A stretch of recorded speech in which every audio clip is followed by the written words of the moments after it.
আমরা সবাই জানি যে আমাদের সিটেটের নোটিফিকেশন চলে আসছে। এবার আমাদের জোর কদমে কাজ চলতে হবে। তো আমরা কি করে জোর কদমে কাজ চালাবো এবং বিশেষ করে বাংলা থেকে আমাদের কোন কোন টপিক পড়তে হবে, তাই সম্পূর্ণ ক্লাসটা আপনারা দেখতে থাকুন। তো আমি বলে রাখি প্রথমত যে পেপার 1 এবং পেপার 2 বলে কোনো সমস্যা নাই। এই পেপার 1 এবং পেপার 2 এর সিলেবাস কিন্তু সমান, এটা আপনারা মাথায় রাখুন। পেপার 1 এবং পেপার 2 এর সিলেবাসে কোনো সমস্যা নাই, সিলেবাস কিন্তু একদম সেম সিলেবাস। শুধুমাত্র কোয়েশ্চনের প্যাটার্নটা একটু ডিফিকাল্ট হবে। যেমন পেপার 1-এ কোয়েশ্চনটা একটু ইজি টাইপের কোয়েশ্চনগুলো আসতে পারে, কিংবা পেপার 2 এর কোয়েশ্চনগুলো একটু কঠিন আসতে পারে, ওইটাই থাকবে, আর বাকি তেমন কিছু নয়। তাছাড়া ল্যাঙ্গুয়েজ 1 এবং ল্যাঙ্গুয়েজ 2 এর ক্ষেত্রে যদি বলি, তাহলে সিলেবাস সেম, কিন্তু ল্যাঙ্গুয়েজ 1-এ আপনাদের কবিতা থাকবে আর ল্যাঙ্গুয়েজ 2-তে কবিতা থাকবে না। কবিতার পরিবর্তে আরেকটা এক্সট্রা গদ্যাংশ দেওয়া থাকবে, ঠিক আছে। তো এই ল্যাঙ্গুয়েজ 1 এবং ল্যাঙ্গুয়েজ 2 এর আপনাদের যেটা মানে এই যে আপনারা বলেন না যে sir paper 1 paper 2 language 1 language 2, আসলে এই বললে কিছু নেই। আপনারা বাংলা আছে তার মানে এই টপিকগুলো দেখতে হবে। একটা সম্পূর্ণ একটা স্টাডি গাইড আমি আপনাদের এবারে দিতে চলেছি, দেখতে থাকুন। বাংলা ভাষায় টোটাল 30টা নম্বর আসবে। বাংলা যে বিভাগ আছে ওই বিভাগে আমাদের টোটাল 30 নম্বর আমরা পরীক্ষায় পাবো। মনে থাকবে 30 নম্বর আমরা পাবো। 30 নম্বরের জন্য আমাদের টোটাল পরীক্ষার সময় থাকবে 2.5 ঘন্টা 150 মিনিট, এবং বাংলার জন্য 30টা নম্বর বরাদ্দ থাকবে। পেপার 1 এবং পেপার 2 উভয়ের জন্যই প্রযোজ্য হবে। পেপার 1-এও আপনারা বাংলা নিতে পারেন বা পেপার 2-এও আপনারা বাংলা নিতে পারবেন।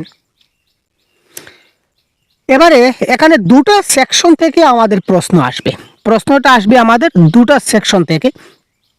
একটা সেকশন হচ্ছে বাংলা প্যাডাগজি। এই বাংলা প্যাডাগজি থেকে আমাদের থাকবে 15 নম্বর। Clear sir? টোটাল 30 নম্বর আসবে আমরা দেখেছি। তো বাংলা প্যাডাগজি থেকে আমাদের আসবে 15 নম্বর। আর বুধ পরীক্ষণ এবং ব্যাকরণ অর্থাৎ প্যাসেজ, কবিতা এবং গ্রামার থেকে আমাদের আসবে আরও 15 নম্বর। আবারও বলে রাখি, ল্যাঙ্গুয়েজ 1-এ আমাদের একটা প্যাসেজ থাকবে এবং একটা পোয়েম থাকবে। একটা প্যাসেজ এবং একটা পোয়েম থাকবে ল্যাঙ্গুয়েজ 1-এ। আর ল্যাঙ্গুয়েজ 2 যারা বাংলা নেবেন তারা কোনো পোয়েম পাবেন না, আপনারা সরাসরি দুটা প্যাসেজ বা দুটা গদ্যাংশ পাবেন। ক্লিয়ার?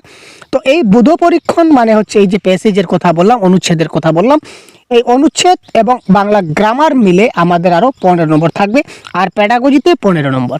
এবার আমরা নেক্সট স্লাইডে যাই। এবার দেখুন এই প্যাডাগজির মূলত যে 15টা অধ্যায়, এই অধ্যায়কে 4টা মূল ভাগে বিভক্ত করা যায়। এক নম্বর হচ্ছে ফাউন্ডেশন অ্যান্ড থিওরি। থিওরির দিক দিয়ে আমাদেরকে কি পড়তে হবে? ভাষা শিখন এবং আয়ত্তীকরণ, যেটা আমাদের প্রথম টপিক। ভাষা শিখন এবং আয়ত্তীকরণ, এই টপিকটা আমাদের ভালো করে পড়তে হবে। তারপর ভাষার কাজ বা ফাংশন অফ ল্যাঙ্গুয়েজ আমরা যেটা বলি। তাছাড়া ভাষা বিজ্ঞানীদের তত্ত্ব, যেমন পিয়াগেটের তত্ত্ব, ভাইগোটস্কির তত্ত্ব, নম চমস্কির তত্ত্ব, বা আরও 1-2 জন এই ধরনের ভাষা বিজ্ঞানী রয়েছেন, তাদের তত্ত্বগুলো আমাদেরকে পড়তে হবে। তো কোন কোন জিনিসগুলো আমাদের পড়তে হবে, এই জিনিসগুলো যদি না জানি তাহলে কিন্তু পরীক্ষায় কখনো সাকসেস হওয়া যায় না। তাই আগে কি কি পড়তে হবে এইগুলো আগে আমাকে একটা কপিতে নোট ডাউন করতে হবে, যে এই টপিকগুলো আমাকে কমপ্লিট করতে হবে, ঝালাই মালাই করতে হবে। তারপর সেকেন্ড হবে আমাদের ক্লাসরুম এবং লার্নিং সম্বন্ধীয় আমাদের যে টপিকগুলো আছে, এগুলো হচ্ছে বৈচিত্র্যপূর্ণ শ্রেণীকক্ষে ভাষা শিক্ষণ, ঠিক আছে। তারপর হচ্ছে সোশ্যালাইজেশন বা সামাজিকীকরণ। তাছাড়া আমাদের পড়তে হবে শিখন অক্ষমতা বা লার্নিং ডিসেবিলিটিস। এই টপিকগুলো কিন্তু বাংলা প্যাডাগজির অন্তর্ভুক্ত আছে। এই যে 15 নম্বর যে বলেছিলাম, এই 15 মার্কসের মধ্যেই সবগুলা অন্তর্ভুক্ত থাকবে। তারপর মেথড এবং এভালুয়েশন, পদ্ধতি এবং মূল্যায়ন, মাতৃভাষা শিক্ষাদানের নীতি, মাতৃভাষা শিক্ষাদানের নীতি জানতে হবে, এবং ভাষাগত দক্ষতা। বিশেষ করে ভাষাগত দক্ষতা 4 প্রকার আপনারা জানেন: শ্রবণ, কথন, পঠন এবং লিখন। লিসেনিং, স্পিকিং, রিডিং এবং রাইটিং। এই যে 4টা যে দক্ষতা আছে, 4টে দক্ষতা, এই 4টা দক্ষতা শুধু জানলে হবে না। পঠন, শ্রবণ, কথন, পঠন, লিখন, এই 4টার ব্যাপারে পুরো এলাবোরেট আপনাকে জানতে হবে। পঠনের মধ্যে অনেক ধরনের পঠন আছে, লিখনের মধ্যেই অনেক ধরনের লিখন আছে, লিখনের স্টেপ আছে। তাছাড়া শ্রবণেরও অনেক ভাগ আছে, পঠনেরও অনেক ভাগ আছে। এই সবগুলো আমাদেরকে খুব ভালোভাবে জানতে হবে। ভাষা শিখনে ব্যাকরণের ভূমিকা, rule of grammar in language teaching, খুব গুরুত্বপূর্ণ টপিক। তারপর মেথড, মেথড বলতে এখানে শুধু টপ ডাউন এবং বটম আপ দিয়েছি, এখানে এক্সেট্রা দেওয়া আছে, তার মানে আরও অনেক টপিক আছে। শুধুমাত্র টপ ডাউন এবং বটম আপ বললে আমাদের ভুল হবে, আরও অনেক মেথড আছে যে মেথডগুলো আমাদেরকে পড়তে হবে। আমরা ক্লাসের মধ্য দিয়ে আপনাদের প্রত্যেকটা টপিক এক একটা ধরে ধরে আমি আপনাদেরকে করিয়ে দেব। তারপর মূল্যায়ন, অ্যাসেসমেন্ট বা এভালুয়েশন বলুন, এই টপিকটা কিন্তু আমাদেরকে খুব যত্ন সহকারে ভালো করে দেখতে হবে। তারপর কিছু পলিসিস বা অ্যাক্টস যেগুলো আছে, যেমন শিক্ষণ উপকরণ বা টিএলএম সম্বন্ধে আমাদের জানা অবশ্যই দরকার। প্রতিকারমূলক শিক্ষণ বা রিমিডিয়াল টিচিং কি, তো রিমিডিয়াল টিচিং যখন পড়বো তখন ডায়াগনস্টিক টিচিংটা অটোমেটিক্যালি চলে আসবে। তো একটার মধ্যে একটা অন্তর্ভুক্ত আছে প্রত্যেকটা। আমরা যখন ক্লাস করাবো তখন আপনারা প্রত্যেকটা টপিক মিলিয়ে নেবেন যে স্যার প্রত্যেকটা টপিকের ক্লাস হচ্ছে কিনা না, আপনারা দেখে নেবেন যে 100% প্রত্যেকটা টপিকের ক্লাস কিন্তু আমরা করাবো। শিক্ষার অধিকার আইন 2009 আমাদের পড়তে হবে, আরটি অ্যাক্ট 2009, এনসিএফ 2005, এনইপি 2020। তো তার সঙ্গে আরেকটা যুক্ত হবে যেটাকে বলা হয় এফএলএন টপিকটাও কিন্তু এখানে অ্যাড হবে। তাছাড়া এখানে পিয়াগেট, ভাইগোটস্কি, চমস্কির সম্বন্ধে পুরো বিস্তারিত আলোচনা আমরা জানবো। পিয়াগেট বলেছিলেন শিশুর জ্ঞানমূলক ভাষা এবং বিকাশ, এই এতটুকু জানলে কিন্তু আমাদের হবে না, পিয়াগেট নিয়ে সম্পূর্ণ বিস্তারিত আমাদের জানতে হবে। ভাইগোটস্কি বলেছিলেন সমাজ এবং সংস্কৃতির মাধ্যমে শিশুরা ভাষা শেখে। তো শুধুমাত্র এতটুকুতে আমাদের সীমাবদ্ধ থাকলে কিন্তু চলবে না, ইন এ ব্রড সেন্স আমাদেরকে জানতে হবে। চমস্কি বলেছিলেন যে জন্মগত ভাষা হচ্ছে একটা আয়ত্তিকর যন্ত্র, বা শিশুদের ব্রেনের মধ্যে একটা যন্ত্র থাকে এলএডি, এর মধ্যে শিশুরা মানে ভাষা শেখে।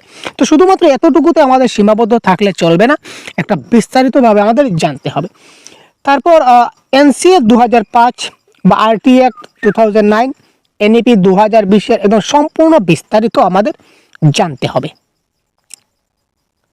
তারপর যেটা বলেছিলাম, এই যে বৈচিত্র্যপূর্ণ শ্রেণীকক্ষ বলুন বা প্রতিকারমূলক শিক্ষণ রিমিডিয়াল টিচিং, শিক্ষণ উপকরণ বা লার্নিং ডিসেবিলিটিস, এই প্রত্যেকটা টপিক আপনাদের কিন্তু পড়তে হবে। আপনার আগে টপিকগুলো যেগুলো বলছি সেগুলো কপিতে নোট ডাউন করে রাখুন, কারণ একটা স্ট্র্যাটেজি করতে হবে। তো স্যার একটা স্ট্র্যাটেজি না করলে কি হয়, একটা প্ল্যানিং ছাড়া আমাদের কোনো কাজ সাকসেস হবে না।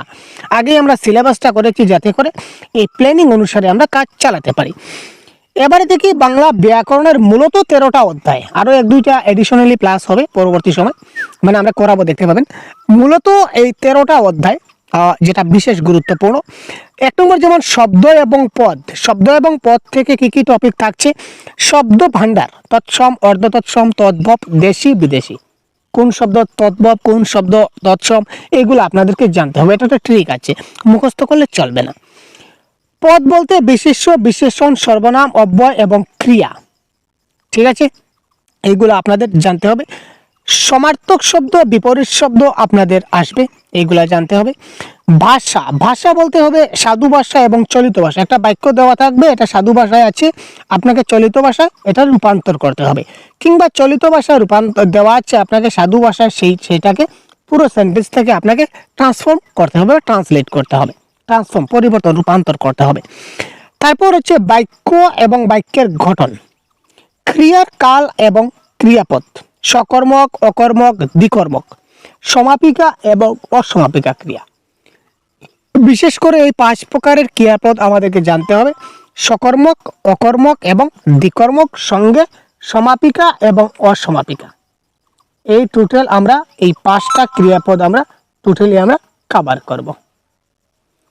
তারপর আমরা যদি দেখি, তারপর আপনারা দেখতে পাচ্ছেন এখানে কারক দেওয়া আছে।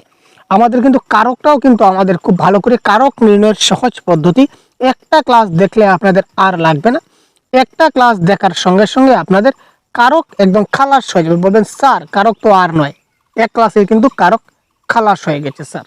তো এই ধরনের ক্লাস আমি আপনাদের দিতে চলেছি, আপনারা শুধুমাত্র সাথে থাকুন। তারপর আমরা দেখব সমাস এবং সন্ধি বিচ্ছেদ। সন্ধি বিচ্ছেদেরও দুর্দান্ত ট্রিক আছে, সমাসেরও ট্রিক আছে, প্রত্যেকটা ট্রিক সহকারে আপনাদের বোঝানো হবে। বাক্য পরিবর্তন, সরল, জটিল এবং যৌগিক, প্রত্যেকটা পরীক্ষায় কিন্তু আসে সরল, জটিল এবং যৌগিক বাক্য থেকে। তারপর ছন্দ এবং অলঙ্কার। ছন্দ অলঙ্কার যদি বলি, আপনাদের বাংলা যদি ল্যাঙ্গুয়েজ 1 আছে, কথাটা একটু বুঝবেন এখানে। যদি আপনাদের বাংলা যদি আপনারা ল্যাঙ্গুয়েজ 1 নিয়ে থাকেন তাহলে ছন্দ অলঙ্কার পড়তে হবে, কারণ কবিতা আসবে, আর কবিতা আসবে মানে ছন্দ অলঙ্কার আসবে। যদি আপনারা বাংলাকে ল্যাঙ্গুয়েজ 2 হিসাবে নিয়ে নেন, দ্বিতীয় ভাষা, তাহলে এখানে কোনো কবিতা আসবে না। আর এখানে আপনারা বিশেষ করে ছন্দ তো আপনাদের আসবেই না কনফার্ম, অলঙ্কারও না আসার 90% চান্স আছে।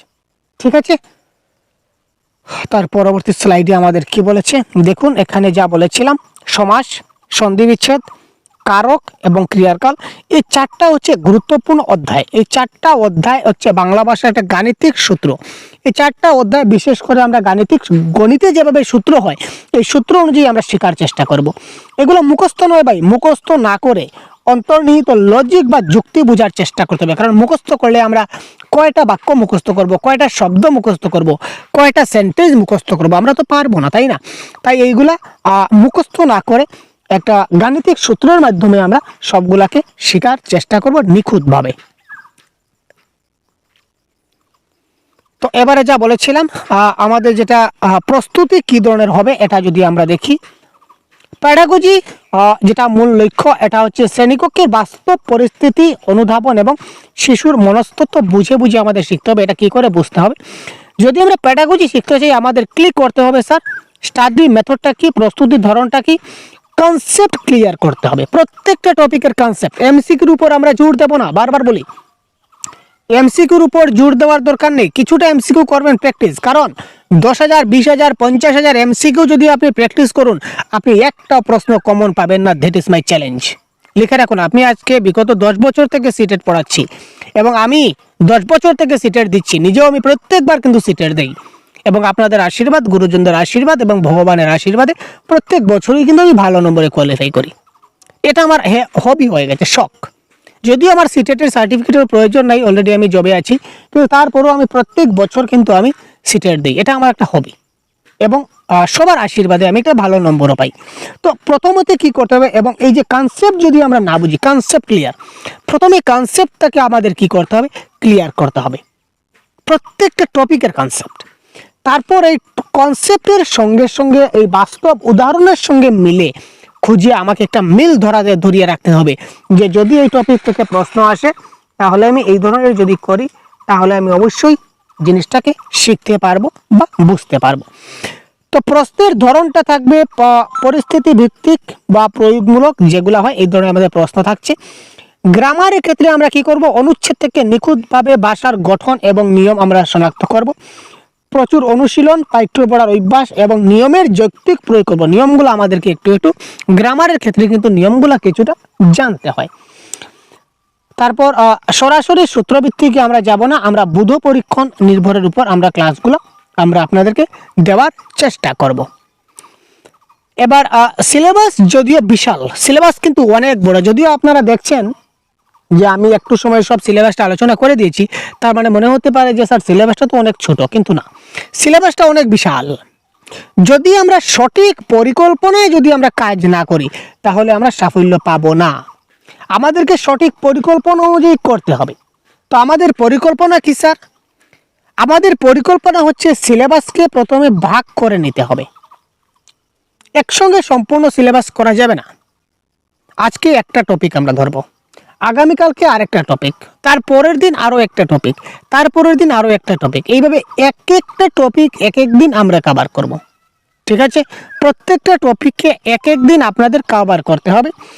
সঙ্গে মুখস্থ নয়, কিন্তু কনসেপ্ট এবং লজিকটা বুঝতে হবে। এই টপিকের কি কনসেপ্ট রয়েছে, কনসেপ্টটা আমরা ভালো করে বোঝার চেষ্টা করব এবং লজিকটা বুঝবো যে কেন এটা হলো। এটা যত সময় আমরা বুঝছি না যে কেন এটা হলো ততক্ষণ কিন্তু আমাদের হবে না, এটা আমরা মাথায় রাখবো। তারপর আমরা প্রিভিয়াস ইয়ার কোয়েশ্চন প্র্যাকটিস করব। কনসেপ্ট বোঝা শেষ, আমরা কনসেপ্ট ভালো করে সিলেবাস ভাগ করে নিয়েছি, কনসেপ্টটা ভালো করে বুঝে নিয়েছি। এবার আমরা এই topic wise previous year question নেব। যেমন ধরুন একটা প্যাডাগজির একটা টপিক যার নাম হচ্ছে অ্যাসেসমেন্ট বা মূল্যায়ন। আমরা আজকে মূল্যায়ন টপিকটা করালাম আপনাদের, ওটা আপনাদের বোঝালাম। তো তার পরবর্তীতে আমরা এই মূল্যায়ন থেকে গত 12 বছরে